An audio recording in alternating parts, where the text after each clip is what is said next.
దాచిన ఛార్జీలు ఫీజులు ఈ రోజు నేను సభలో ప్రస్తావించిన ఈ రకరకాల ఛార్జీలు గౌరవనీయులైన ఆర్థిక మంత్రి గారికి చేరాలి. తద్వారా బ్యాంకింగ్ వ్యవస్థ దేశంలోని సామాన్య ప్రజల జేబులను ఎలా ఖాళీ చేస్తుందో వారికి తెలియాలి. వినియోగదారుడికి కూడా గౌరవనీయులైన ఆర్థిక మంత్రి గారికి కూడా.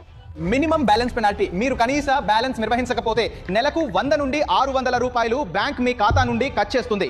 ఈ ఛార్జీని విధించిన తర్వాత బ్యాంకులు 2022 నుంచి 23 ఆర్థిక సంవత్సరంలో మినిమం బ్యాలెన్స్ పెనాల్టీ పేరుతో ప్రజల నుండి 3500 కోట్ల రూపాయలు వసూలు చేశాయి మేడం. Extra ATM usage. మీకు ఏటీఎం లావాదేవీల కోసం బ్యాంకుల ద్వారా 2 నుంచి 3 సార్లు అనుమతి లభిస్తుంది.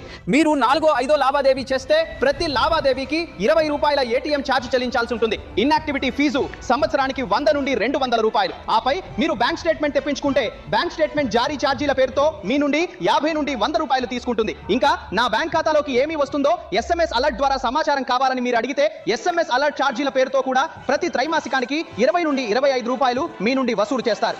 ఆన్లైన్ పేమెంట్ NEFT ద్వారా చేస్తే ట్రాన్సాక్షన్ ఫీజు కూడా తీసుకుంటారు.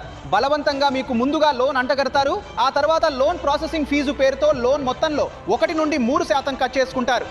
సాధారణమైన సంతకం మార్చాలన్నా, నామినీ వివరాలు మార్చాలన్నా ఆ మార్పునకు కూడా ప్రతి లావాదేవీకి 200 రూపాయల పేరుతో బ్యాంకు మీ నుండి డబ్బు వసూలు చేస్తుంది.